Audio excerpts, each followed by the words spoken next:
Bueno, la charla se llama Cómo no hacer fantasía y cómo hacerlo bien. Evidentemente lo puse más grande lo de cómo no hacer fantasía porque llama más la atención la crítica destructiva, pero vamos a ser un poco constructivos en esta charla.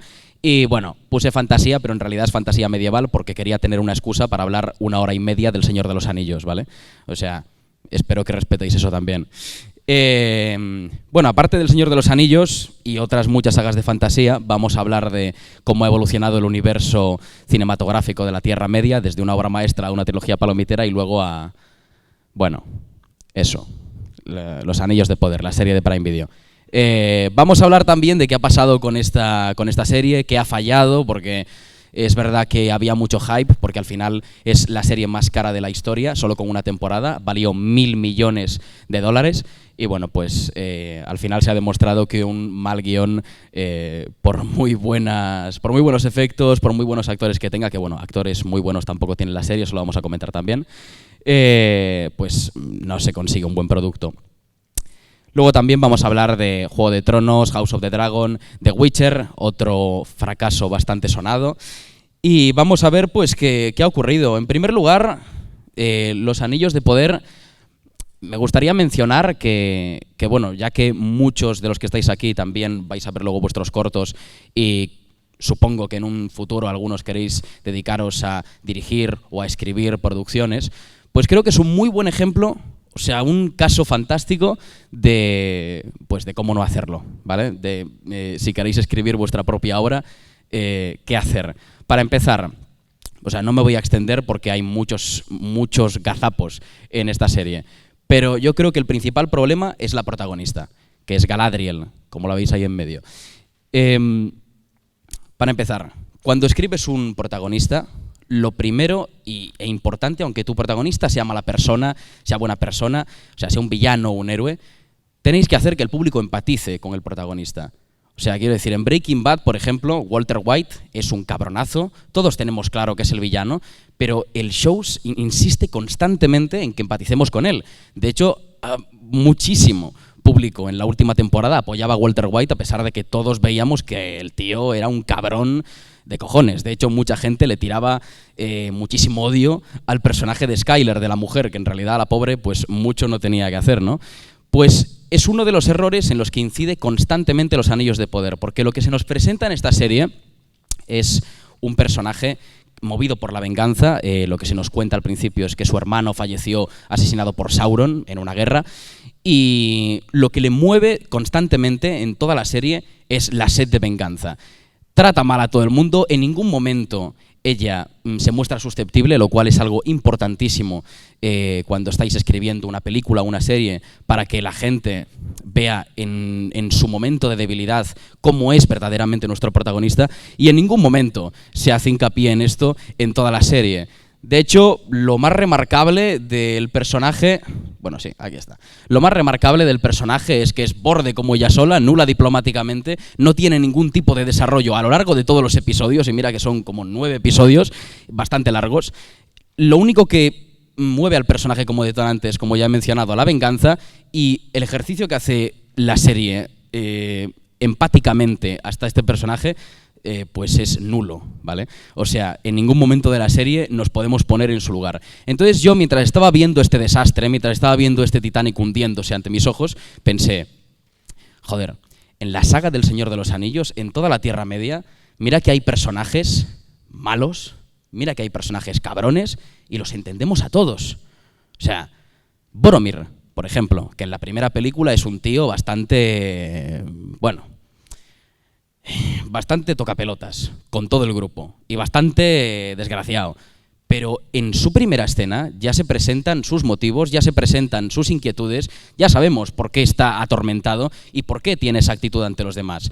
Denethor, el padre de Faramir, que el tío, o sea, no para de tener escenas en la que es un cabrón en la tercera película del Señor de los Anillos.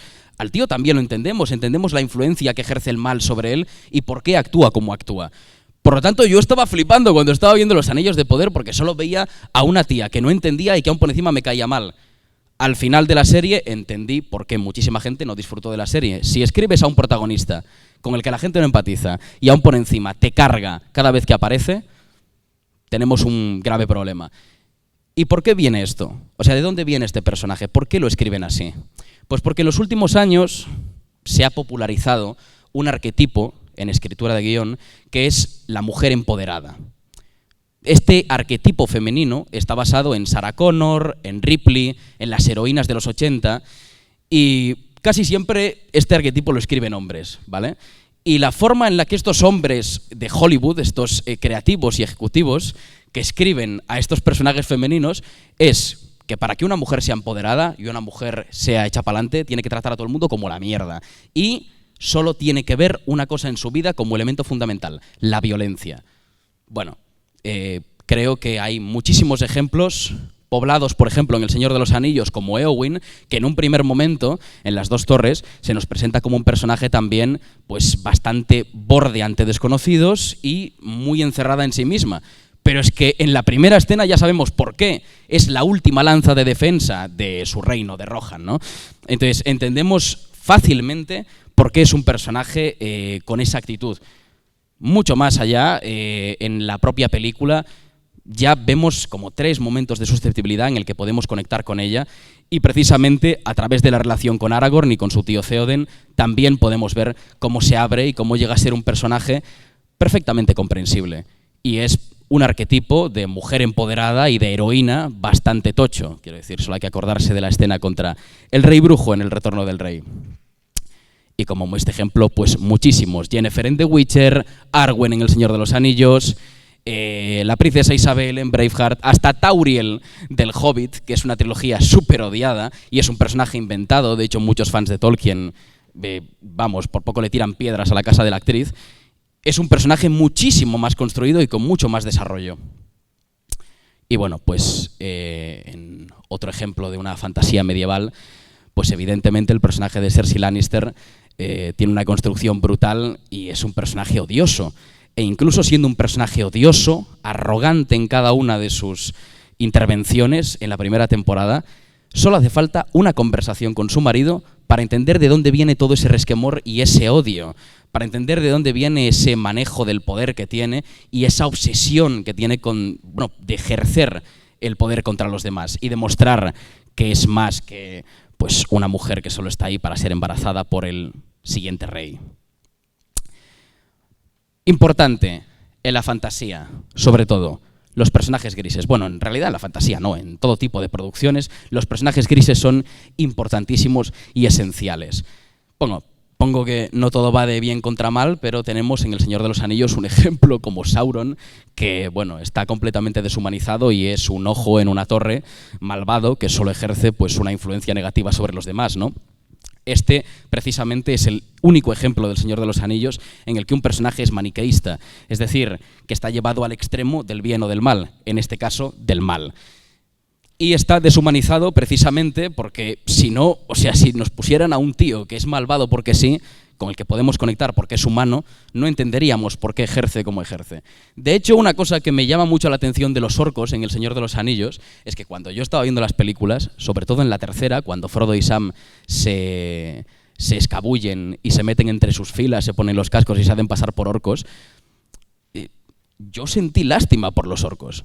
O sea, yo estaba viendo a los orcos y lo que veía eran seres esclavizados que iban a luchar las guerras de Sauron, pues porque no había mucho más que hacer en Mordor. ¿Habéis visto Mordor? No se puede plantar nada, no puedes ni una piscina porque se evapora el agua, o sea, es un lugar horrible. Entonces, incluso entendía mejor a los orcos. O sea, los orcos tienen una gran construcción en El Señor de los Anillos.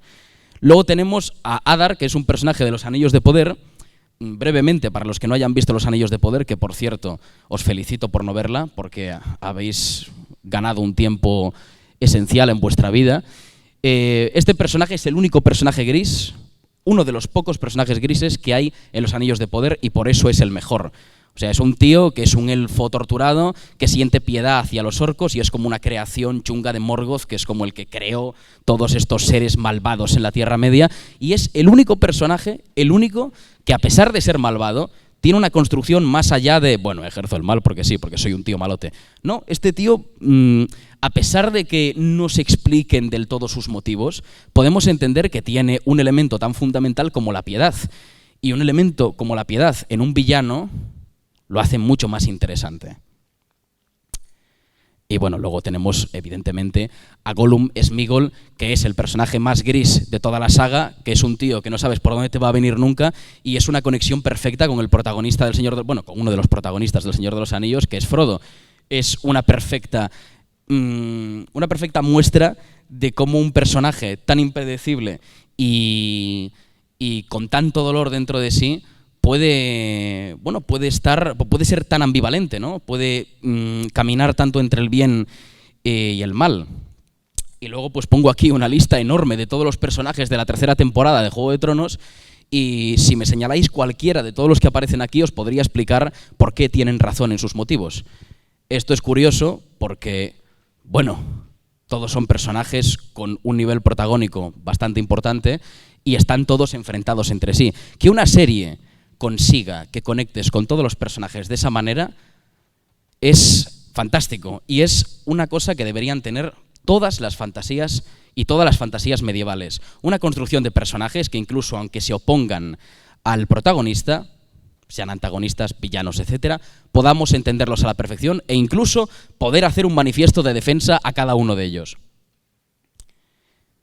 Aquí llega la parte maniqueísta, lo que no es gris, que es el Rey de la Noche en Juego de Tronos. Precisamente, esto es un elemento interesante, porque vosotros habréis quedado ahora, oye, pero tú no estabas diciendo que los personajes grises eran mucho mejores que los que son malos porque sí. Precisamente, este personaje es la leche porque funciona como catalizador en la serie para mostrarte que hay un mal maloso que solo quiere muerte, y consigue generar discusiones entre los personajes grises. Consigue que los personajes se rebelen tal y como son y ver si se unen o no contra esta amenaza, porque supuestamente si es una amenaza común que amenaza a todos deberían unirse. Spoiler, no lo hacen y por culpa de eso muere mucha gente. Vale. Personajes verosímiles, personajes realistas, incluso en las propias fantasías.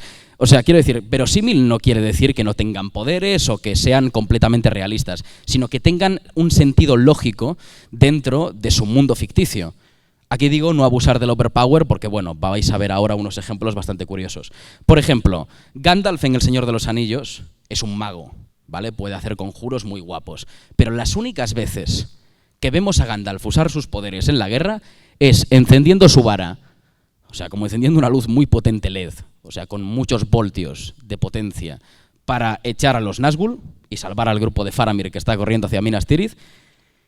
Y luego cuando se enfrenta ante el Balrog, que bueno, aquí es como, no es como si conjurara hechizos pensándolos, no. O sea, parece como que el tío está desesperado y está luchando contra un bicho demoníaco y esos poderes están apareciendo porque sí en momentos circunstanciales. O sea, realmente no parece que los conjure él, parece que él pide ayuda a un dios superior y él se los da justo en el momento necesario.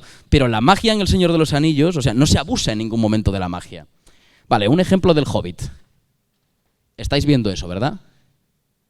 Vale, pues de repente Gandalf llega cuando los enanos están a punto de ser ejecutados, no se ve qué conjuro hace, pero vuelan todos, ¿vale? Vuela hasta el escenario. Vale, ¿por qué esto está mal?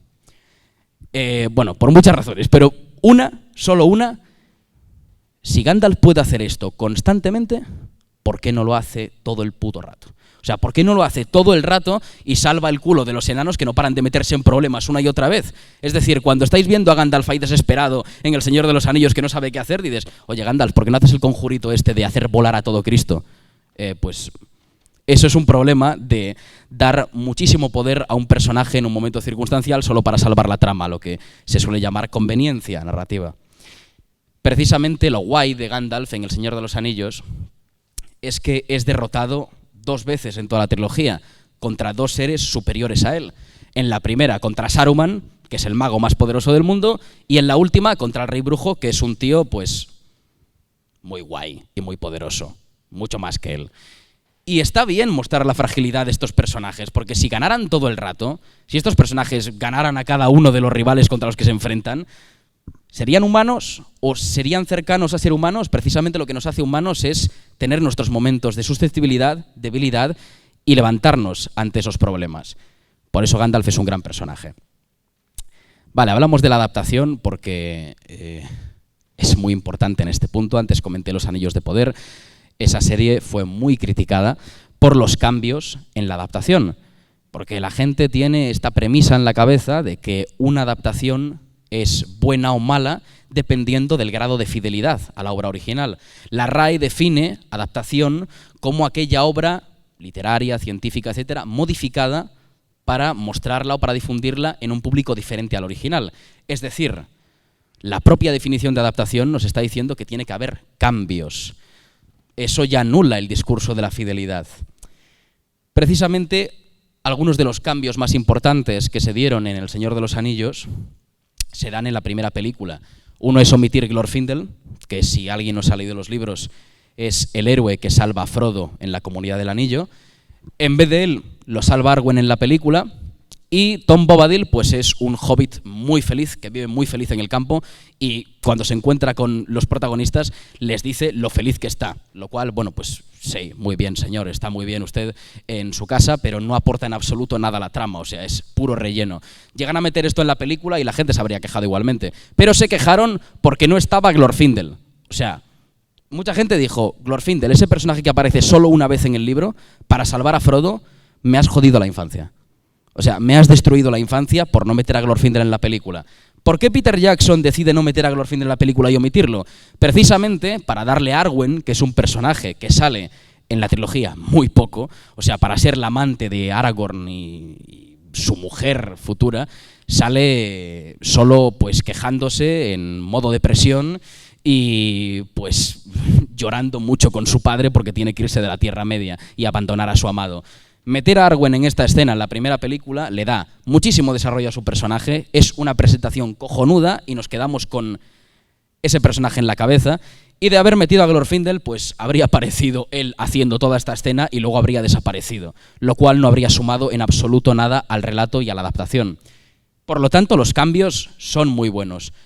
¿Qué cambios no son buenos?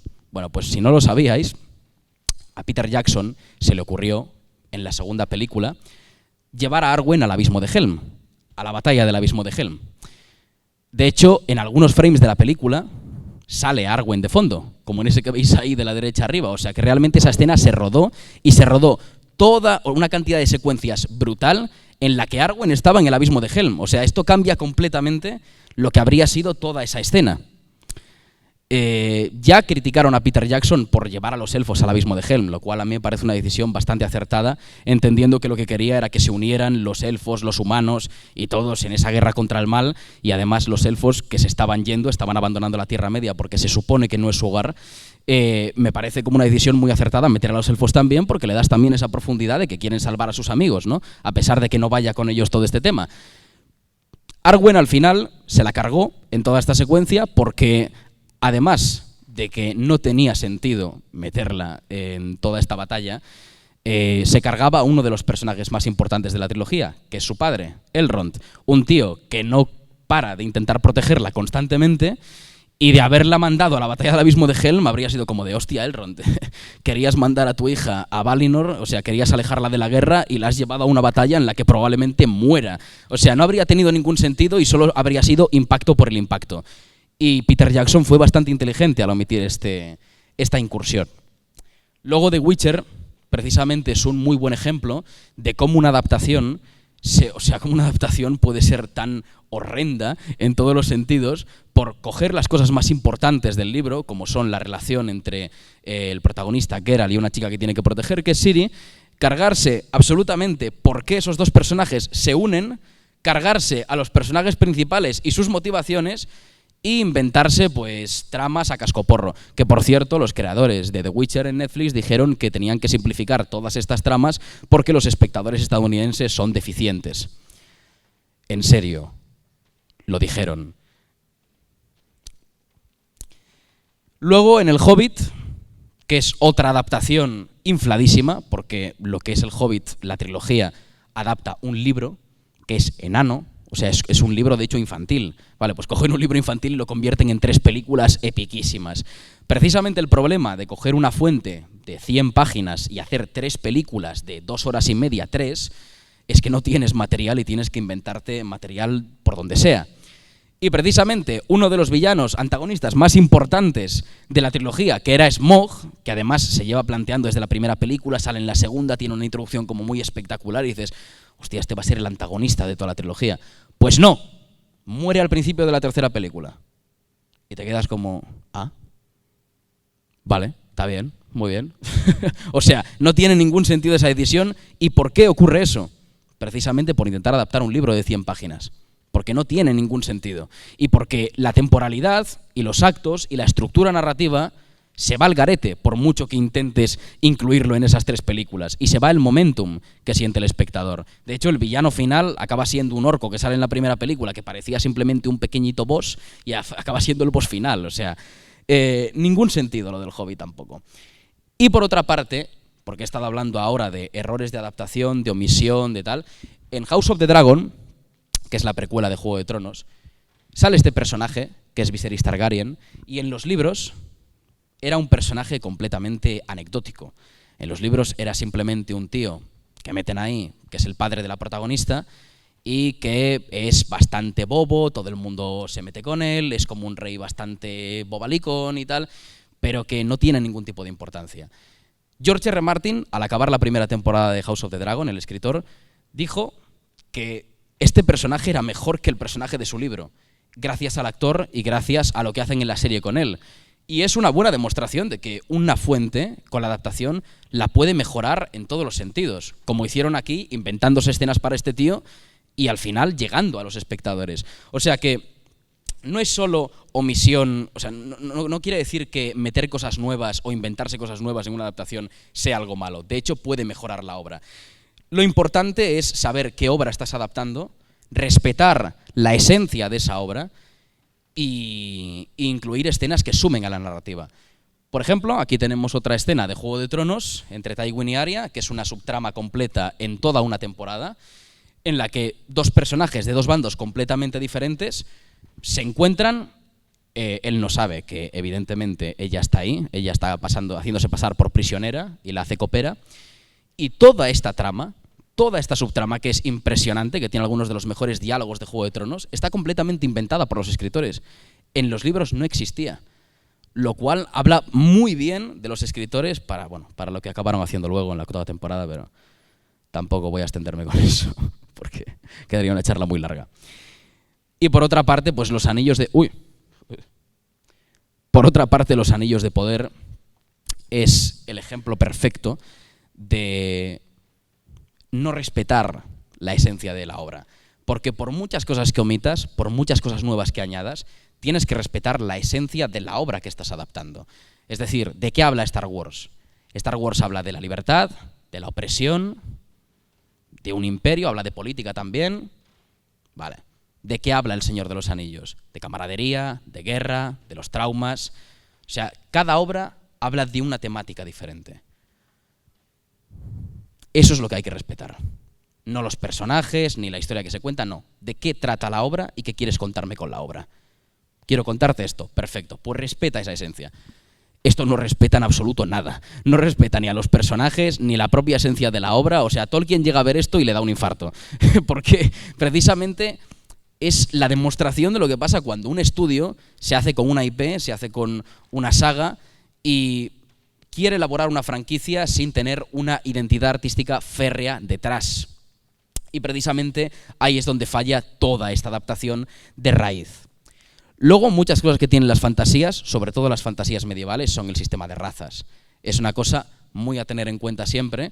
De hecho, en prácticamente todas las fantasías las naciones se forman por razas, no por diferencias geográficas. Muchas veces es porque uno es el reino de los enanos, otro el reino de los elfos, el reino de... Bueno, los hobbits no tienen reino, es una anarquía.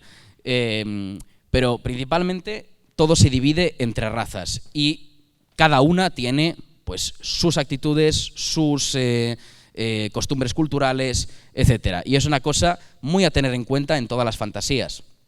Por ejemplo, en The Witcher me gusta bastante cómo se elabora todo el sistema de razas y cómo se elaboran los monstruos. Si no os habéis visto The Witcher o si no os habéis leído los libros, es la historia de un brujo en un mundo de fantasía al cual algunos humanos, algunos, no todos, le contratan para matar monstruos. ¿Qué pasa? que en muchas ocasiones los monstruos eran antes personas, que han caído en una maldición, han hecho un ritual, lo que sea, y se han convertido en monstruos. O sea, que no son monstruos por elección. Por lo tanto, toda la tragedia que ocurre en The Witcher es que este hombre está matando a gente que tiene todo un background detrás, que tiene toda una historia trágica detrás y que realmente no están haciendo nada malo. Simplemente por ser monstruos los quieren matar. Y además de eso, el protagonista, que era el de Rivia, el brujo, también es despreciado por ser brujo. Precisamente lo que se muestra en The Witcher es que los humanos son horrendos y son precisamente la raza más mayoritaria en este mundo de fantasía. Por otra parte, tenemos el Hobbit. En el Hobbit no para de explorarse las relaciones entre enanos, las costumbres de los enanos, porque en El Señor de los Anillos había ecos de toda esta raza, y precisamente en esta película se explora mucho más allá lo que es la raza de los enanos desde una perspectiva bastante cómica casi siempre, bastante desenfadada, y me gusta mucho cómo son unos ermitaños que no se relacionan con absolutamente nadie, tienen problemas con todos, con los elfos, con los humanos, en cambio consiguen conectar con la única raza también que es ermitaña y que está alejada del resto del mundo, que son precisamente los hobbits. En Rings of Power, los Anillos de Poder, lo único que funciona es precisamente esta relación, porque es una relación entre un elfo y un enano, y está fantásticamente construida porque muestra las diferencias culturales entre cada raza, muestra también las ambiciones de cada uno. De hecho, el conflicto de toda esta relación es que Elrond, el elfo, está intentando sacarle info al enano para su rey, y eso pues le rompe por dentro porque es su gran amigo, ¿no? Al fin y al cabo, esto nos demuestra que las relaciones interraciales entre razas en fantasía, no penséis cosas raras, son muy positivas para la narrativa. Y yo creo que precisamente la relación de fantasía número 1 es la de Legolas y Gimli en El Señor de los Anillos. De hecho, precisamente muestra la idiosincrasia de cada raza. Por una parte, Legolas es un tío del que no sabemos mucho, no conocemos su pasado, es alguien bastante solemne, bastante sensible, muy conectado con la naturaleza, y tampoco habla mucho de su familia ni de su pasado, con lo cual parece que tiene algún tipo de pasado trágico que no quiere mencionar. Por otra parte, tenemos a Gimli, que es un enano bruto, que disfruta de la vida, muy hedonista, y que, bueno, es muy pragmático, demasiado quizá, ¿no? Entonces, ¿cómo se relacionan estos dos personajes a lo largo de toda la obra? Me parece de entender a la perfección cada una de las razas que conforma ese universo, y además como estos dos, que son de dos razas enfrentadas desde tiempos milenarios por cuestiones políticas que modifica sus sociedades desde hace muchísimos años, tanto la de los elfos como la de los enanos, que los influencia, a pesar de todo eso consiguen ser amigos precisamente en la guerra, con todo lo que ello conlleva, ¿no? Y me gusta mucho porque en la trilogía hay un montón de detalles, como por ejemplo que los dos se pongan a contar a los orcos que matan en la guerra, que parece precisamente un juego muy de enanos, y me gusta cómo Legolas también se une a ese juego, como integrándose dentro de una cosa bastante cultural de los enanos, y al final como acaban siendo amigos los dos, encontrándose en medio de una situación tan dramática y tan trágica, siendo los dos personas muy solitarias, y cómo acaban siendo amigos al final del Retorno del Rey, justo en ese momento de la Puerta Negra en el que van a sacrificarse todos y probablemente mueran. Me parece precioso. Me faltó un beso en la boca, pero bueno, se puede pasar. Vale. Fanservice. Sí, para mantener el... Sí, no vaya a ser que... Bueno, fanservice. ¿Qué es el fanservice? Os preguntaréis algunos. Vale, es la acción de introducir en una obra un elemento que haga que los fans se exciten, ¿vale? Los fans que conocen mucho la obra, pues flipan, ¿no? Con referencias que casi siempre suelen ser bastante superficiales. Pero no siempre está mal. Por ejemplo, en Juego de Tronos, en la primera temporada aparece una daga para matar a un niño, una daga que parece completamente superficial, o sea que la utiliza un mercenario para cargarse a un pibe, Y esa daga la recuperan 6 temporadas después para dársela a Arya, y esa daga concluye con el final de la guerra contra la Larga Noche, cuando ella la utiliza para asesinar al Rey de la Noche. Es un recurso de Arma de Shersov muy bien implementado, recuperando un elemento de temporadas anteriores para que tuviera un sentido, y además le da cierto sentido estético, expresivo, y que hace, bueno, que te da la sensación de haber recorrido una historia bastante larga. Esta daga la recuperan en la precuela, en House of the Dragon, que ocurre como cientos de años antes, y resulta que es una daga de los Targaryen. Es como una especie de espada de una dinastía real, daga. Una especie de objeto de una casa real que se pasaba de generación en generación, y tú te preguntas, hostia, ¿cómo esto ha acabado en manos de un mercenario en cientos de años después? Pues porque se apostó con ella. O sea, esta daga se apostó en una apuesta en algún momento del tiempo. Y me encanta porque la recuperan, tiene todo el sentido que la recuperen porque es de un material como muy inusual, y además de eso juega también con el concepto de cómo cosas tan sagradas para una dinastía real pueden convertirse el día de mañana en objetos con los que hacer trueque en una apuesta, ¿no? Al final habla de cómo se va esa dignidad con el paso del tiempo. Y luego tenemos otro ejemplo de fanservice horrendo, ¿vale? Horrible hasta decir basta, que ocurre en El Hobbit. Bueno, vamos a hablar luego de una cosa bastante horrible del Hobbit también, pero esto, ¿vale? Esto ocurre en la tercera película del Hobbit, al principio, que Gandalf está como encerrado en un sitio donde está el Señor Oscuro, donde está Sauron, y entonces vienen Galadriel, Elrond y Saruman a salvarle el culo. Vale, ni Saruman ni Elrond pintan nada ahí, ¿vale? O sea, realmente los metieron solo para que los fans dijeran, hostia, Elrond peleando, Saruman peleando, qué guapo, ¿no?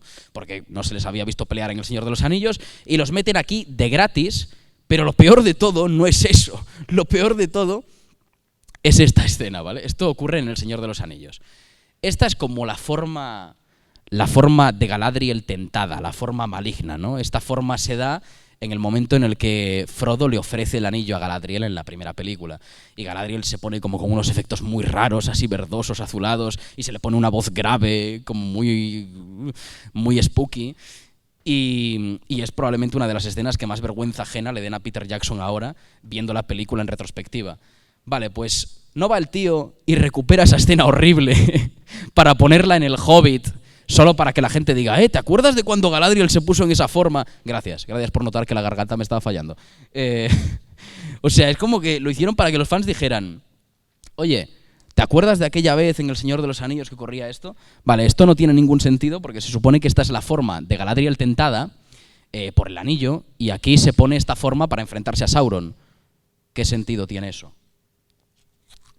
Ninguno, ¿vale? Y lo metieron solo porque la gente dijera, hey, me acuerdo de eso, tío, gracias por meterlo. Y ahora vamos al peor punto de todos del fanservice, que es lo de meter a Legolas en El Hobbit. Yo entiendo que Peter Jackson tuviera poca confianza en El Hobbit. Bueno, a ver, no, realmente no lo entiendo. O sea, quiero decir, es una trilogía que viene 10 años después del Señor de los Anillos, que es una de las trilogías más exitosas de la historia del cine, indiscutiblemente, sobre todo en audiencia, y por alguna razón quiso meter a Orlando Bloom haciendo de Legolas otra vez, y se supone que es años antes. No sé si se aprecia aquí, pero esto es un rejuvenecimiento digital que hizo una persona random por internet, y así es como se ve él en la película, que se le ve, bueno, no estropeado, pero se nota que el hombre ya tiene su edad, no como en El Señor de los Anillos.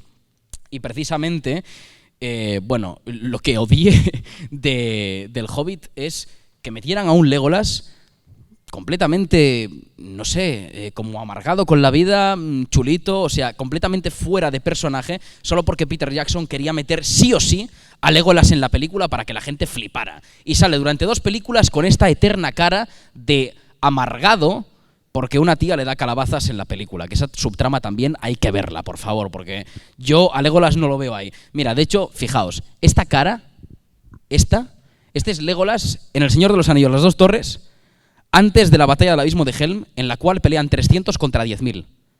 Él está en el bando de los 300. Esa es una cara de pura esperanza y optimismo, ¿vale? Ante la muerte. Este es Legolas en el Hobbit mirando los paisajes. Por alguna razón está muy amargado en una época en la que debería estar, pues no sé, dando tumbos, ¿no? Precisamente, por el puñetero fanservice metieron el cameo de Legolas en el Hobbit y se cargaron absolutamente el desarrollo del personaje durante las películas del Señor de los Anillos. Por lo tanto, fanservice, no, caca, déjenlo a un lado. ¿Se puede hacer bien, como en Juego de Tronos? Sí, pero yo diría que no os arriesguéis. Vamos a comentar la suspensión de la incredulidad, que es un elemento también bastante usual en las películas de fantasía. Vale. La suspensión de la incredulidad es la acción que ejerce el espectador cada vez que va a ver una película y asume que van a pasar cosas medianamente inverosímiles en el mundo real. Porque, por ejemplo, te estás viendo una película de la Coixet. Si en una película de la Coixet, que es un drama convencional, aparece un unicornio, evidentemente tú dices, ¿qué coño está pasando aquí? Me he equivocado de cinta. Vale, pues ese es evidentemente un error de base en el mundo ficticio. Pero en una fantasía, si aparece de repente un dragón sin que nos hayan dicho que hay dragones en ese mundo, pues me lo puedo creer, es una película de fantasía. Ese ejercicio que hacemos cuando estamos viendo una peli de fantasía es suspensión de la incredulidad. Vale, vamos a ver una escena del Señor de los Anillos en la que Legolas, pues, estáis viendo lo que hace, ¿no? Se tira por unas escaleras surfeando con un escudo. Mientras está surfeando en el escudo, está disparando con su arco flechas y cuando llega abajo se baja del escudo, como si fuera un skater profesional, y se lo clava a un uruk en el cuello y bueno, luego sigue matando orcos por ahí como un desgraciado. Vale, os voy a explicar por qué esta escena está bien y no es un problema de suspensión de la incredulidad. Porque el personaje tiene que llegar de punto A a punto B. Está arriba de la muralla y tiene que bajar abajo para salvar a sus colegas. ¿Cuál es la forma más rápida de bajar? Pues surfeando en un escudo. Se le ocurrió en ese momento, ¿vale? Yo qué sé, se le ocurrió. Y luego, para no estar sin hacer nada mientras bajo surfeando en el escudo, pues voy a tirar flechas con el arco, evidentemente. Vale, todo esto tiene un sentido. ¿Es una flipada de acción? Es una flipada. ¿Que probablemente nadie en el mundo pudiera hacer esto perfectamente? Bueno, igual el doble de acción de Orlando Bloom podría hacerlo, no lo sé, pero bastante complicado. Pero igualmente me lo como con patatas, porque es una escena de acción que tiene su sentido espacial, físico, respeta las leyes de la termodinámica. Está bien. Sí. Y luego tenemos esta escena en El Retorno del Rey en la que se carga él solo a un olifante, se carga a todos los que hay encima del olifante. Tiene también un sentido mientras él escala con las flechas y tal, ok. Volvemos a respetar las leyes de la termodinámica. Lo de surfear por la trompa del elefante creo que ya es una sobrada bastante grande, pero bueno, oye, se le puede permitir, es Legolas, es muy ágil, es un elfo, ok. Y además está la frase de Gimli de solo cuenta como uno, que además es un buen recurso humorístico en ese momento. Entonces se puede entender toda la escena como una sobrada de Peter Jackson en ese momento, ¿vale? Esto hasta ahora es ejercicio de suspensión de la incredulidad bastante coherente. Vale, voy a poneros ahora una escena y quiero que veáis qué tal. Es una escena del Hobbit. Vale, ahí veis a Legolas subido en un pájaro y está cortando cabezas, ¿vale? O sea, mientras el pájaro está bajando entre los orcos, él está así, abierto, con los brazos en cruz, y está cortando cabezas, una tras otra, se carga como a 500 orcos de un... Vale, a ver, esto ya... A ver, hay límites, ¿no? Esto es una sobrada de manual, además de que no tiene sentido y que probablemente alguien podría tumbarle solo poniendo una lanza en medio, solo un orco que no estuviera ciego ahí en medio, ¿vale? Con una lanza así, esperando. Rollo, vale, esto va a pasar por aquí. Sería muy sencillo, ¿vale? Tirarlo del pájaro, pero nadie lo hace. Bien, vamos a ver otra, que esta es aún más espectacular. Legolas, ¿veis lo que está haciendo? Está escalando por unos cascotes que están cayendo, que se están precipitando al vacío. Vale, esto ya... Hostia. Antes decíamos las leyes de la termodinámica. Esto no respeta ninguna ley. Ni de la termodinámica, ni física, ni ninguna, ¿vale? O sea, escalar por cascotes mientras están cayendo es imposible. Pero bueno, quisieron darle a Legolas 1000 escenas así. Que en El Señor de los Anillos tienes las que os he enseñado. La del escudo, la del elefante. Tiene una en las 2 torres en la que se sube a un caballo de forma muy espectacular. Vale, si me metes una escena así por película, vale. Pero esto que os he enseñado son 2 ejemplos del Hobbit, de la tercera película, que se dan en un espacio de tiempo de 5 minutos. Esto en el Hobbit es constante. Legolas no para de hacer fumadas así una tras otra, lo cual sí, está bien, pero llega un punto en el que el espectador dice, bueno, es que este tío es capaz de cualquier cosa. O sea, si este tío en algún momento muestra una debilidad, como lo hace en El Señor de los Anillos, o falla una flecha, me voy a sentir traicionado, porque es Jesucristo bendito. O sea, este tío solo se puede cargar un ejército él solo, ¿vale? Y luego, bueno, tenemos otra de los Anillos de Poder, que yo supongo que en la serie habrá muchos directores que son amantes de las películas de Jackson, se vieron El Hobbit y dijeron, vale, vamos a hacer que Galadriel esquive una flecha mientras se tira con el caballo para la izquierda y se queda en esta postura, que como veis es muy segura para dar a alguien con una espada, ¿vale? O sea, os recomiendo que si algún día hacéis una justa, lo hagáis así, porque no hay ningún tipo de debilidad en esa postura. Vale, esto es una flipada que se hace porque sí, porque mira, en El Hobbit lo de Legolas, o sea, puede flotar, puede volar, porque es Legolas, ¿no? Pero es que esto es una sobrada que no ayuda en nada, quiero decir. De hecho, es que la flecha la podría esquivar haciendo esto, pero no. Hacen la flipada de que dé toda la vuelta, se quede con la espada y le corte la cabeza al otro. Vale, aquí la suspensión de la incredulidad se ha caído al vacío, alguien la ha enterrado en un cofre y se ha quedado en el fondo del mar. Otro gran problema de las fantasías, el abuso de los efectos digitales. Como pongo ahí abajo, a veces menos es más. Vais a ver por qué. Esto es una imagen real, esto no es coña, ¿eh? Esto es una imagen real de unos efectos visuales que hicieron para una serie de Marvel, no sé cuál, sacan como 5.500 al año, entonces no sé cuál es. Pero, como podéis ver, tiene ahí como una pistola con unos puntitos rojos y tal para efectos visuales, para que sepa cómo hacerlo. Y luego abajo, pues no sé, ponen una pistola con una mira holográfica y con un cañón más. Vale, ¿esto es necesario? No, en absoluto. Esto es gastar dinero porque sí. Esto es tener miles de millones y decir, bueno, conseguir una pistola de este rollo o fabricarla puede ser muy complicado. La puedes hacer hasta con, no sé, con plástico. No, vamos a hacerla por efectos digitales. Lo arreglamos en postproducción. No, así no funcionan las cosas. Bueno, a lo mejor en Marvel sí, porque están locos con los efectos visuales. Pero en una producción real, cuantos menos efectos digitales haya, mejor. Más vais a ahorrar. De hecho, os pongo otro ejemplo maravilloso del Hobbit. Vale, eso que veis son elfos, ¿vale? Estas cosas aquí son elfos formando en línea. Son como un frente de un ejército. Bien, aquí ya se ve rarete, ¿vale? Os lo voy a poner desde cerca. Vale, si os fijáis, aquí hay 3 actores. En total aquí hay 3 actores, ¿vale? No es broma, 3 actores. Uno de la lanza, otro del arco y otro ahí delante, ¿vale?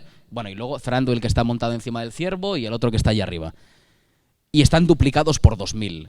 O sea, no hay ahí ni un solo... O sea, hay como 3, 4 actores y están todos duplicados, quintuplicados y hasta vigésimoplicados, ¿vale? O sea, se ve horrendo. En la película, cuando lo estás viendo, parecen como una mente colmena que se va desplazando toda a la vez. Y no tiene ni el más mínimo sentido. ¿Por qué? Porque están todos hechos por efectos digitales. Y cuando los espectadores estaban viéndolo en el cine, decían, joder, qué falso se ve esto. Vale, El Señor de los Anillos, la carga de los Rohirrim. Evidentemente aquí no hay ningún doble porque, ¿sabéis cómo se rodó esta escena? Con 1000 extras, ¿vale? Hay 1000 extras montados a caballo en esta escena. Y sorpresa, luego os lo voy a contar, bueno, lo voy a dejar para el final. Lo voy a dejar por el final porque es un dato bastante demoledor. Pero en esta escena todos son extras montados a caballo y se ve bastante auténtica, mucho más auténtica que El Hobbit. Esto se rodó en 1999. El Hobbit en creo que 2010, 2011. A ver, hay un problema aquí bastante gordo, sobre todo también con los escenarios. Los escenarios del Hobbit se ven como muy vacíos, como que les falta alma, muy digitales. En El Señor de los Anillos, constantemente, no paraban de hacer estos montajes que los llamaban bigatures, que son maquetas gigantes. Todos los escenarios, prácticamente todos los escenarios del Señor de los Anillos son maquetas grandes, no solo para Rivendell, que es este sitio, también para Minas Tirith, y también algunos escenarios son ciudades construidas o pueblos construidos para la película. Edoras, que es donde está, bueno, es la capital de Rohan, que sale en Las Dos Torres y en El Retorno del Rey, es un sitio que construyeron tal cual, casa por casa, para rodar allí. Y vosotros pensaréis, joder, esto es muy caro. O sea, construir una ciudad, dejarte efecto, o sea, gastarte tanto dinero en jinetes, en extras que van a estar ahí no sé cuántos días, que además tienen que ser profesionales, que sepan montar a caballo. Vale, la trilogía del Señor de los Anillos en total valió 287 millones. 287, que diréis vosotros, joder, menuda cifra, ¿no? Vale, la primera del Hobbit vale 300 millones. Solo una película. La segunda, 350. La tercera, 300. Joder. O sea, y una sale muchos años después de la otra. Que una haya envejecido mejor que la otra, siendo más antigua y utilizando efectos prácticos, es impresionante. Precisamente es la demostración de que los efectos digitales valen muchísimo más dinero que los efectos prácticos.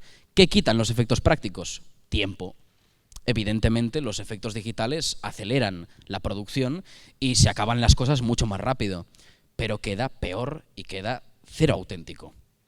Por otra parte, aquí tenéis una comparación también entre orcos del Señor de los Anillos y orcos del Hobbit, que bueno, una de las grandes quejas de los fans es que decían, joder, ¿cómo el Señor de los Anillos, que se ha grabado 10 años antes de esto, los orcos se ven más auténticos que los del Hobbit? ¿Por qué? Porque está todo digital, toda su cara es digital, o sea, tiene como puntitos por toda la cara rojos y verdes para montarlo digitalmente. Y este es un tío de 2 metros, un actor extra que hace además de varios orcos, o sea, no solo hace de este, hace como de 3 orcos más, y es impresionante la interpretación, y además el maquillaje, los prostéticos, se ve auténtico. Tú estás viendo en la pantalla algo que es tangible, ves la suciedad, ves ese espíritu animal, ¿no?, que tienen los Uruk-hai y los orcos. Precisamente, ¿por qué? Porque efectos prácticos ganan siempre a digital. Ahora vamos a hablar de estética y narrativa visual. ¿Ok?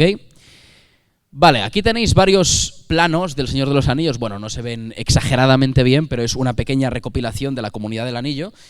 Y precisamente lo que hace Jackson en la trilogía es iluminar una película muy diferente a la anterior. Por ejemplo, La Comunidad del Anillo es una película muy vívida al principio, con colores muy cálidos, y en cambio, según avanza la película, cada vez torna en algo más oscuro, porque también estamos descubriendo algo mucho más oscuro que la comunidad en la película, que es a lo que empieza. Perdón, tenemos una pregunta. No, te iba a hacer un comentario. ¿Sí? Que esto también pasa, por ejemplo, en la trilogía original del universo de Star Wars, La Guerra de las Galaxias.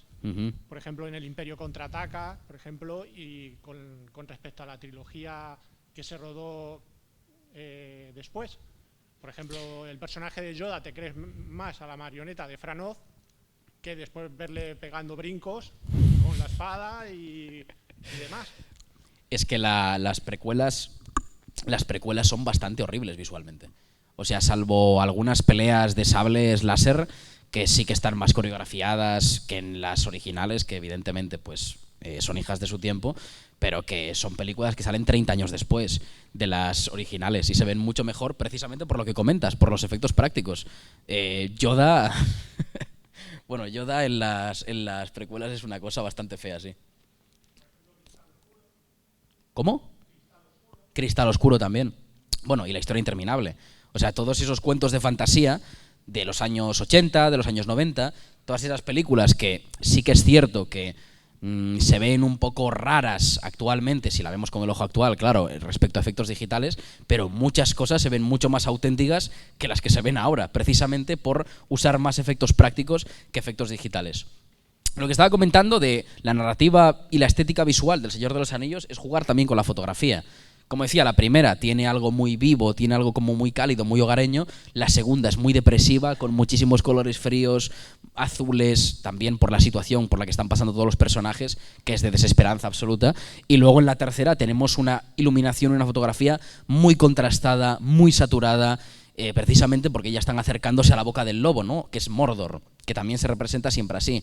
Jackson, en muchas partes de la película también, te mete planos con muchísimo movimiento. O sea, yo me acuerdo, por ejemplo, de los planos de Gandalf, los primeros planos que tiene en la primera película, que prácticamente la lente se acerca prácticamente a la frente del actor. Y precisamente es una forma de enfatizar las emociones a través de los movimientos de cámara, de que te sientas con el personaje y de que sientas a través del movimiento. Motion is emotion. En cambio... vale. Bien, esto es un plano de Juego de Tronos. de la 8ª temporada. De hecho, es como uno de los planos más hypeados, o sea, como más celebrados de toda la serie, porque supuestamente es bonito, por lo de las alas de fondo. Esto es después de que esta tía queme toda una ciudad y la reduzca a cenizas. Y se supone que es pues como un momento en el que se revela como máxima malvada con las alas del dragón detrás. Vale, esto es todo lo contrario a sutileza. Esto es el director masturbándose, ¿vale? Diciendo, mira qué bueno soy, mira qué guapo está este plano con las alas de fondo digitales, soy fantástico. Además, todos los espectadores que están viendo este plano o están viendo la serie ven la mano del director en ella y solo piensan, joder, ¿tanto valía la pena meter este plano para molar? Pues supuestamente para algunos sí. De hecho, los que dirigen este episodio son los escritores que no habían dirigido ningún episodio antes en su vida. El último episodio de Juego de Tronos lo dirigieron ellos. Eso también habla mucho de ciertas cosas. Pero me gustaría compararlo con la precuela, con House of the Dragon, que utiliza elementos prácticos, elementos que están en el escenario, para narrar de fondo. Porque lo que hemos visto ahora era cómo se utilizaban unas salas de background para generar una imagen como muy potente, ¿no? En esta conversación, que es entre Otto Hightower y su hija, para los que no hayan visto la serie, la situación es que su hija no quiere traicionar a la corte real y se está yendo de la ciudad y está como intentando manipularla y convencerla de que lo haga, ¿vale? De fondo de escena, o sea, en el fondo hay una especie de antorcha que sale como de una escultura de un dragón, ¿vale? Y lo que hacen los directores, bueno, lo que hace la directora, concretamente Claire Kilner, que es fantástica en este episodio, es que el fuego de fondo lo pone justo a la altura de la boca del personaje y cuando éste está hablando, mueven la llama, no sé si a través de un ventilador o cualquier otra cosa que hubiera fuera de plano, mueven la llama hacia donde está su hija y consigue como incluso en algún plano comerle la cara, ¿no? La llama de fondo. Si te fijas, es un detalle de la leche, pero seguramente muchos espectadores no se hayan fijado, precisamente porque eso es lo que tiene que hacer un director. Un director tiene que hacer que el espectador esté completamente sumergido en la historia que está contando y en la acción. Y estos detalles son una forma también de trabajar subtextualmente, subyacentemente, mientras estamos viendo la serie. Y es un detalle cojonudo, pero es que Claire Kilner no se quedó solo con esto. Se queda también con este pequeño detalle en la... bueno, es que está oscuro, pero... bueno, os lo explico, ¿vale? El de la izquierda está más brillante. Este plano es de ella entrando en la sala del trono, este personaje que habíamos visto antes, Alicent Hightower, y es un momento, bueno, que además de por algunas razones narrativas, es muy importante para ella y es como una declaración de guerra por su parte a la reina, ¿vale? Bien. ¿Qué hace Claire Kilner en esta escena? Pues además de jugar con el fondo del plano, como podéis ver hay como dos ventanales de fondo sobre los que se encuadra a la actriz y esos dos ventanales forman durante un pequeño momento unas alas. Como habíamos visto antes, en vez de dragón, pues parecen como más angelicales, ¿no? Gracias a esa forma de los ventanales. Además de esto, en el vestuario, Claire Kilner, a través de, bueno, trabajando con los diseñadores de vestuario de toda esta escena, hace un vestido verde. El color verde es importante, pero por otras razones. Miraos la serie, si no la habéis visto, por favor, es increíble. Y lo que hace es que el escote del vestido lo cierra con unas cruces, porque el personaje precisamente es una chica muy religiosa, muy manipulada por su padre y por la doctrina religiosa que siguen, y precisamente es una forma de enfrentarse a la reina que es, bueno, un poco... bueno, no respeta mucho la religión, ¿vale? Quedémonos ahí. No respeta mucho la religión y es una persona bastante libertina, ¿no? Entonces, como una forma de enfrentarse a ella y declarar la guerra con un vestido. Además de eso, de fondo están dos antorchas, las que veíamos antes, pero con una forma diferente, que imita el blasón de su casa, la casa Hightower. Solo con los elementos de fondo del plano, la directora ya está narrando muchísimo y el espectador no tiene por qué darse cuenta precisamente, porque esa es la labor de un director, que el espectador esté completamente sumergido, como he repetido antes. Y me parece un trabajo de subtexto en imagen, visual y narrativo bestial. Ahora hablemos del poder de la música, porque la música, en la fantasía sobre todo, tiene una influencia importantísima en las producciones que vemos. Sin ir más lejos, estos son 4 compositores. Desde la izquierda, Ramin Djawadi, que es el compositor de la banda sonora de Juego de Tronos. Luego tenemos a Bear McCreary, que es el compositor de Los Anillos de Poder. Howard Shore, el del Señor de los Anillos y el Hobbit. Y Harry Gregson Williams, que es el de las Crónicas de Narnia. ¿Qué tienen en común estos 4 compositores? Que todas las bandas sonoras, todas las músicas que crean para sus películas, tienen un sentido narrativo. Es decir, crean temas para personajes, crean temas para casas nobles, crean temas para la traición, crean temas para el amor, etcétera, etcétera, etcétera. Música que suena de fondo, que parece que suena de fondo porque es muy bonita, pero no, la música tiene un sentido narrativo muy profundo. Y estos 4 compositores lo trabajan de esa forma. Ejemplos. En Juego de Tronos, hostia, qué pixelada estás, Catelyn, perdón por el pixel. En Juego de Tronos, por ejemplo, hay una escena clave, que es la boda roja, en la cual hay un giro de guión bastante tocho. Es probablemente el episodio más conocido de Juego de Tronos por el giro que se da, pero eso no es lo importante es que antes de que se dé ese giro, suena una canción, que es Rains of Castamere, las lluvias de Castamere, en esta escena, y este personaje gira la cabeza como preocupado por lo que está escuchando. ¿Qué hace aquí el director? ¿Qué hace aquí el compositor? ¿Qué hacen para que esta escena tenga mucho más sentido para el espectador y mucho más impacto al escuchar una canción? Pues que desde la segunda temporada llevan metiendo este tema, las lluvias de Castamere, de fondo en escena cada vez que aparece un Lannister. Es decir, la casa que está enfrentada a esta casa, la casa Stark. Constantemente, con un personaje, con el otro, con otro. Incluso llegan a hablar en un momento de la propia canción, porque es el himno de esta casa, dentro de ese mundo ficticio, y suena de fondo, de forma incidental. Entonces han trabajado con esa composición para que el espectador la escuche constantemente y la relacione con esa casa, la relacione con los malos, y aquí suena diegéticamente, suena dentro de escena, y para el espectador también es un impacto, porque no tiene sentido que suene en este contexto. Entonces ya vemos venir la traición desde antes de que ocurra. Luego tenemos otro ejemplo en El Señor de los Anillos, en el momento for Frodo, cuando Aragorn carga como un loco contra todas las fuerzas de Mordor, sacrificándose por Frodo y Sam. Y el tema que suena en esta escena, que además El Señor de los Anillos es probablemente una de las bandas sonoras más ricas narrativamente en este sentido, el tema que suena aquí es el tema de la Comunidad del Anillo. El tema que suena en la primera película cuando se une pues Aragorn, Boromir, Legolas, Gimli, Frodo, Sam, Pippin, Merry y Gandalf y Gimli. Cuando se unen todos esos personajes, suena por primera vez un tema que los acompaña en cada una de sus misiones. Cuando tienen éxito en sus misiones, suena su tema. Cuando pasa algo negativo para la comunidad, como cuando Gandalf cae por el puente en la primera película, el tema suena en una escala menor, más triste, más tal. Entonces, desde la primera película relacionamos el tema de la Comunidad del Anillo con estos personajes, con esta unión que tienen todos. En cambio, al final de la primera película todos se separan.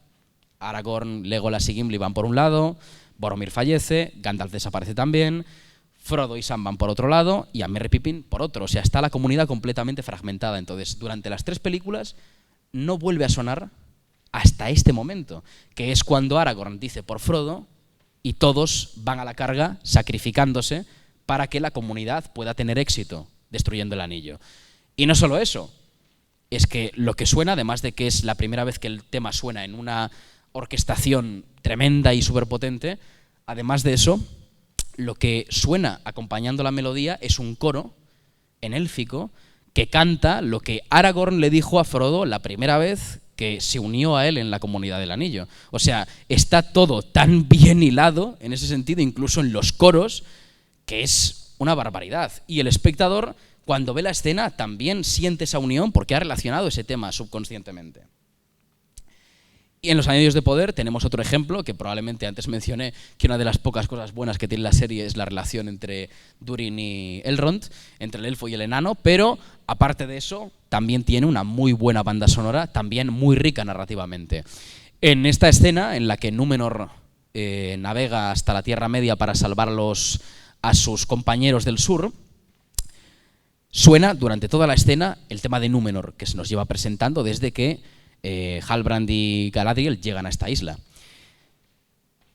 Ese tema se va construyendo mientras todos los soldados entran al barco, suben al barco, se preparan con una música súper épica para que nosotros sintamos también el clímax de toda la escena, pero de repente en el momento en el que Galadriel sube al barco, el tema se mezcla con el tema que escuchábamos de Galadriel en anteriores episodios, un tema que sonaba muy tímido, muy tristón, como desprovisto de gloria, como si el personaje también sintiera ese remordimiento y esa sed de venganza que no le permite tampoco ser una heroína como tal. Y aquí, en el momento en el que se sube al barco para dirigir a las tropas de Númenor, después de convencerlos, suena su tema por todo lo alto, que también es una escena bastante, bueno, dramáticamente bastante significativa.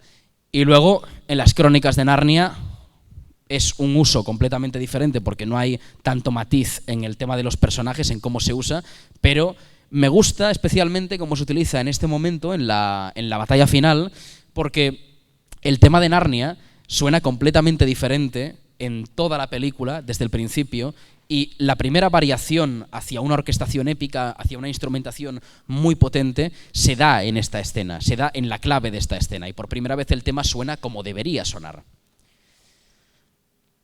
Y por último, para cerrar, me gustaría hablar del compromiso del autor, porque yo creo que es algo esencial en todo tipo de película, en todo tipo de proyecto, no solo en las fantasías, pero precisamente se ha demostrado con un caso de éxito muy grande por qué es importante que haya una identidad artística y por qué es importante que haya compromiso por parte de un autor.